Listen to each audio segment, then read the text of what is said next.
کہ کسی لڑکا لڑکی کا ایجاب و قبول ہوتا ہے، نکاح اسی کو کہتے ہیں. دو گواہ ہو، ایک قاضی، تو بھی نکاح ہو جائے گا.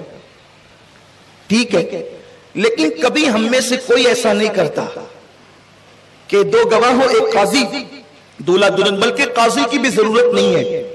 اگر دولہا کہہ دے کہ میں نے تمہارے ساتھ نکاح کیا دو گواہوں کی موجودگی میں، لڑکی کہے میں نے قبول کیا، یا لڑکی کہے کہ میں نے نکاح کیا آپ کے ساتھ، لڑکا کہے میں نے قبول کیا، نکاح ہو گیا.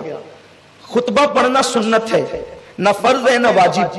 یعنی اگر خطبہ نہ بھی پڑھا جائے تو بھی نکاح مسئلے کے اعتبار سے ہو جاتا ہے، لیکن پڑھنا چاہیے کیونکہ میرے آقا کی سنت ہے. اس کو ترک کرنا برا ہے، نہیں کر سکتے. بلکہ اگر پورا خطبہ کوئی نہ پڑھے، الحمدللہ نحمدہ ونستعینہ، وہ جو سنتے ہیں، صرف خطبے کی نیت سے کوئی الحمدللہ رب العالمین بھی کہہ دے، خطبہ ہو گیا.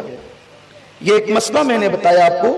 اگر آپ کو تھوڑا سا اچھمبا لگے تو آپ بار شریعت دیکھ لیں، بہت آسان سی کتاب ہے بار شریعت، آپ کو یہ مسائل سب اس میں مل جائیں گے.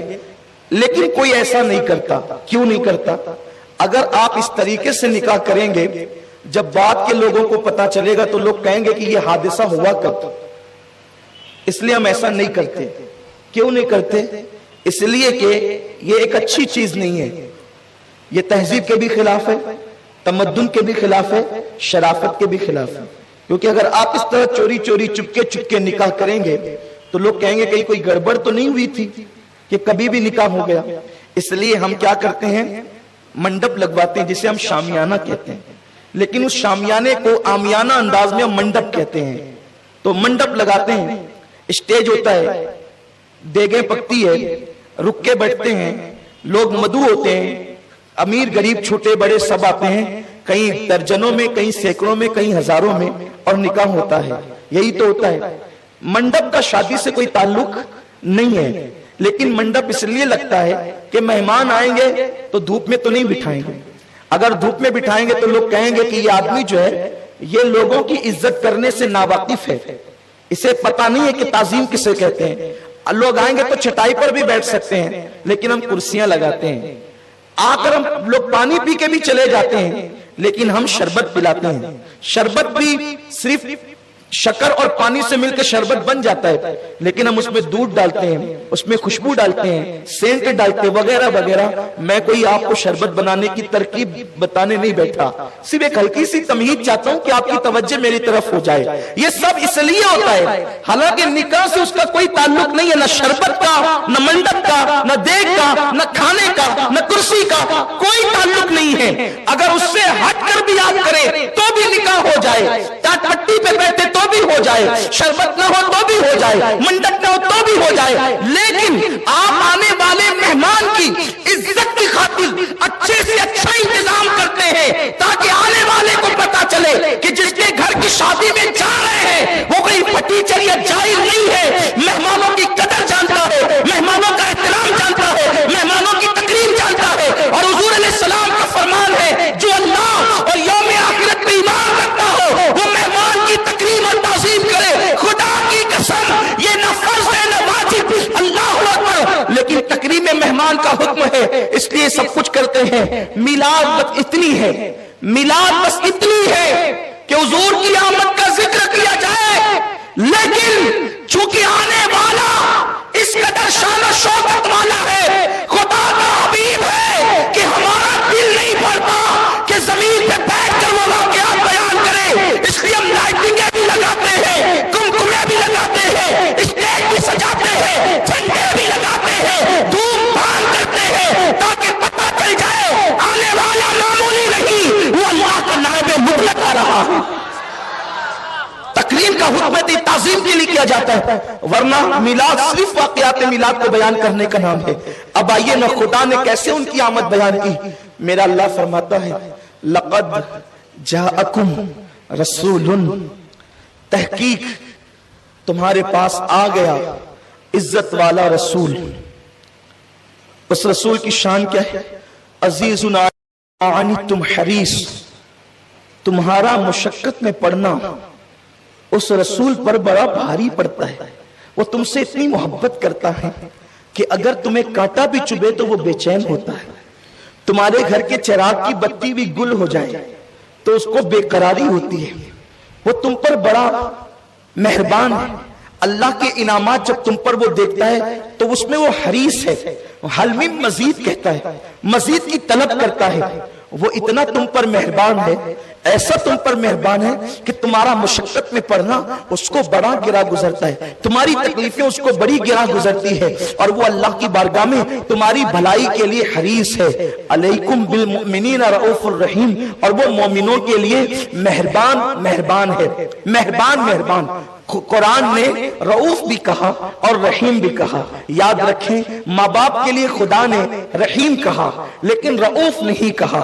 اور بھی جگہ پر کہیں کسی کو رؤوف کہا تو رحیم نہیں, لیکن یہاں رؤوف بھی کہا اور رحیم بھی کہا. یعنی یہ تم پر مہربان ہے. یہ کتنا مہربان ہے. ایک ماں اپنے بچے پر جتنی مہربان ہوتی ہے اس سے زیادہ یہ تم پر مہربان ہے. ایک باپ اپنی اولاد پر جتنا مہربان ہوتا ہے اس سے کروڑوں درجہ زیادہ یہ تم پر مہربان ہے. بلکہ بتا دوں, ذرا دل کے کان اگر میری طرف لگے ہیں تو دل کھول کر بڑی ذمہ داری سے یہ گفتگو سن لے. وہ ماں سے زیادہ مہربان ہے, وہ باپ سے زیادہ مہربان ہے. حتیٰ کہ ایک نبی اپنی امت پر جتنا مہربان ہوتا ہے وہ نبی سے زیادہ تم پر مہربان ہے. کیونکہ اب آپ دیکھ لیں ذرا, میں بڑی ذمہ داری سے یہ بات کہنے لگا ہوں کہ ایک نبی اپنی امتی پر جتنا مہربان ہوتا ہے وہ اس سے زیادہ تم پر مہربان ہے. اس لیے کہ جناب نوح بھی اپنی امت پر مہربان تھے, جناب موسیٰ بھی اپنی امت پر مہربان تھے, جناب عیسیٰ بھی اپنی امت پر مہربان تھے, جناب داؤد بھی اپنی قوم پر مہربان تھے, جناب یوسف بھی اپنی قوم پر مہربان تھے. یہ سب مہربان تھے. یہ ایک نبی ہی تو تھے جو اپنی امت پر مہربان تھے, لیکن نبی امت پر جتنا مہربان ہوتا ہے یہ اس سے زیادہ مہربان ہے. مطلب کیا ہوا؟ اب ذرا آئیے تاریخ کے جھروکے میں جھانکے اور میری قوم کے جوانوں ذرا دل کے کانوں سے سن لو کہ وہ رسول امت پر کتنا مہربان ہے. رؤوف الرحیم قرآن نے کہا ہے. جناب نوح علیہ السلام اپنی قوم کے درمیان آتے ہیں اور آنے کے بعد کہتے ہیں, کیا کہتے ہیں؟ اے میری قوم, ان بتوں کو چھوڑ دو. یہ بت نہ نفع پہنچا سکتے ہیں نہ نقصان پہنچا سکتے ہیں. چھوڑو انہیں. حضرت نوح علیہ السلام قوم کو سمجھایا, قوم نہ مانی. خاموشی میں سرگوشی میں سمجھایا, نہ مانی تو چلا کر سمجھایا, نہ مانی. اس کے بعد بلا کر کے پکارا, انہوں نے چہرے چھپا لیے, بھاگ گئے. حالت یہ ہوئی کہ اس وقت توجہ فرمائے, بہت غور سے سنیں, میں تاریخ کا وہ باب پیش کر رہا ہوں تاکہ آپ کو اپنے نبی کی اہمیت پتا چلے. میرے آقا صلی اللہ علیہ وسلم کے دیوانوں, وہ صرف نماز لے کر کے نہیں آئے تھے, وہ صرف روزہ لے کر کے نہیں آئے تھے. ان کا احسان صرف اتنا نہیں کہ وہ نماز روزہ دے کر کے چلے گئے. نہیں, ایک ماں اور باپ کا رشتہ جہاں دم توڑ دیتا ہے اس سے زیادہ میرے نبی کا رشتہ میرے نبی نبھاتے ہیں. اللہ اکبر. جناب نوح علیہ السلام, اللہ اکبر, قوم کو سمجھایا, قوم نے نہ مانا. قوم کو بلایا, قوم نے نہ مانا. قوم کو آواز دی, قوم نے نہ مانا. اس وقت یہ ہوا, حضرت نوح کو امید ہو چلی کہ یہ نہیں مانتے, ان کی آنے والی قوم مانے گی. ایک بچہ اپنے باپ کے کندھے پر بیٹھا ہوا تھا. حضرت نوح علیہ السلام 950 سال تک انہیں سمجھاتے رہے, حتیٰ کہ پھر یہ ہوا کہ اس بچے کو دیکھ کر آپ نے امید کی کاش کہ یہ باپ اس کا باپ نہیں تو یہ نام یہ مان لے گا. لیکن اس بچے نے باپ سے کہا پتھر اٹھانا. اس کے باپ نے پتھر اٹھایا اور نوح علیہ السلام پر, اللہ اکبر, اس چھوٹے سے بچے نے ایک پتھر مارا. جب نوح علیہ السلام کی پیشانی پر ایک پتھر لگا, اس ایک پتھر لگنے کے بعد جناب نوح علیہ السلام کی پیشانی سے خون نکلنے لگا. جب نوح کی پیشانی سے ایک پتھر لگنے پر خون نکلا تو اللہ نے فرمایا نوح اب تیری تعظیم اور عزت کا سوال ہے, ہم اسے گوارا نہیں کرتے. نوح بول کیا ہے؟ نوح علیہ السلام کا نام عبد الغفور تھا. عبد الغفور بول کیا ہے؟ اور ان کے نام حدیثوں میں آئے ہیں. بول عبد الغفور کیا ہے؟ غفور کہتے ہیں بخشنے والے کو. عبد الغفور بخشنے والے کا بندہ جو 950 سال تک صبر کا پیکر بنا رہا, لیکن ایک پتھر پیشانی پر لگا. قدرت کے نقیب نے پکارا نوح بول کیا کرے؟ تو جناب نوح کے ہاتھ اٹھ گئے. ہمیں تو اس قوم سے امید تھی کہ اس کا باپ ایمان نہیں لاتا تو بیٹا لائے گا, لیکن یہ بھی بگڑے ہوئے نکلے. میرے اللہ انہیں ڈبا دے.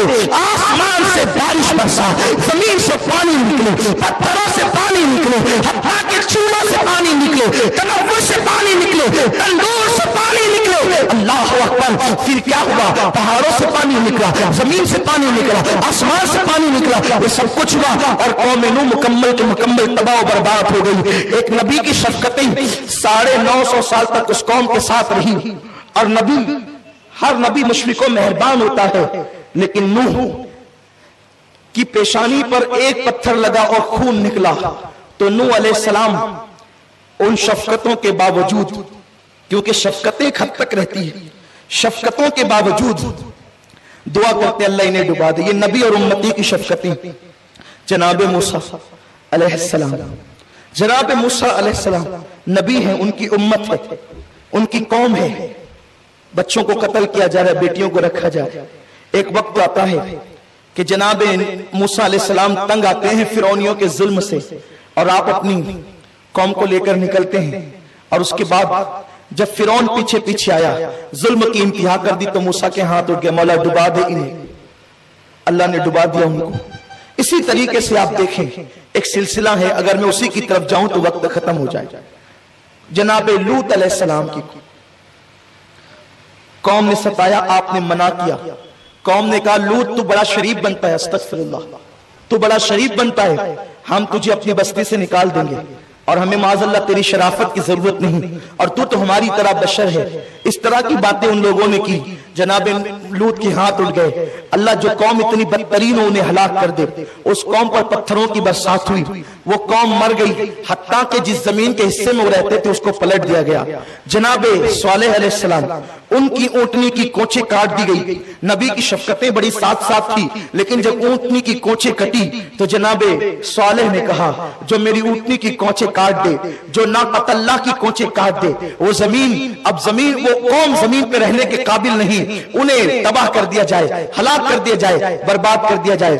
قوم سمود کو دیکھ لیں آپ، اللہ اکبر، قوم عاد کو دیکھ لیں آپ، ان قوموں کا تذکرہ، قوم صالح آپ سن چکے، جناب لوط کی قوم، ہر نبی نے جناب شعیب کی قوم، جب حضرت شعیب علیہ السلام اللہ کا کلام پیش کرتے تو کافر تالیاں بجاتے اور تالیاں بجاتے اور لوگوں کو سننے نہیں دیتے، کہتے اس کی محفل میں نہ جانا۔ حتیٰ کہ جو جناب شعیب اتنے بہترین مقرر تھے، انہیں خطیب الانبیاء کہا جاتا ہے، وہ نبیوں میں خطیب ہے، بڑی عظیم تقریر ان کی ہوتی تھی، بڑا عظیم ان کا خطاب ہوتا تھا، تو لوگ چھپ چھپ کر کے بیٹھتے تھے، کون ہے جو جناب شعیب کی محفل میں جا رہا ہے، کون ہے جو جناب شعیب کا خطاب سننے جا رہا ہے۔ جب وہ محفل سے لوٹتا اس پہ ڈنڈے برسا دیتے۔ جناب شعیب نے دعا کی اللہ انہیں ہلاک کر دے۔ آخرکار ہر نبی کا عین قوم کے حوالے سے یہ ہے، ہر نبی کی تاریخ کا عین قوم کے حوالے سے یہ ہے، اللہ انہیں ہلاک کر دے۔ جناب نوح نے دعا کی، وہ ہلاک ہو گئے۔ جناب موسیٰ نے دعائے ذرا کی، وہ ہلاک کر دیے گئے، ان کی قوم ہلاک کر دی گئی۔ نبی کی دعا سے قوم ہلاک کر دی گئی۔ جناب شعیب نے دعا کی،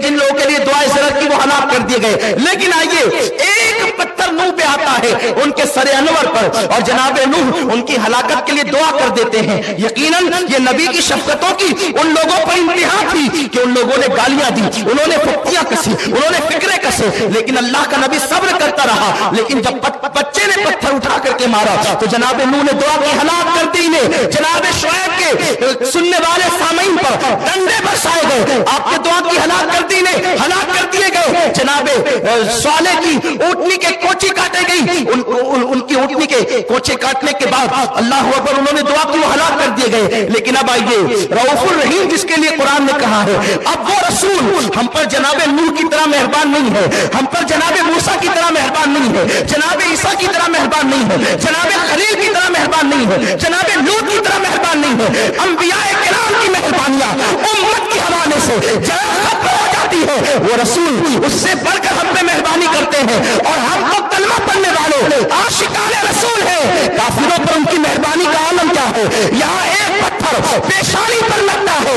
اور دعائیں ذرا کر دی جاتی ہے، لیکن وہاں پر اب یاد کریں اس منظر کو، اس مکان کو، اللہ اکبر، جو سفر طائف کہا جاتا ہے۔ طائف کی وادیوں میں نبیوں کا امام ہے، نوح کا امام ہے، موسیٰ کا امام ہے، عیسیٰ کا امام ہے، ابراہیم کا امام ہے، آمنہ کا لال ہے۔ جب آپ گئے ہیں تو آپ اندازہ لگائیں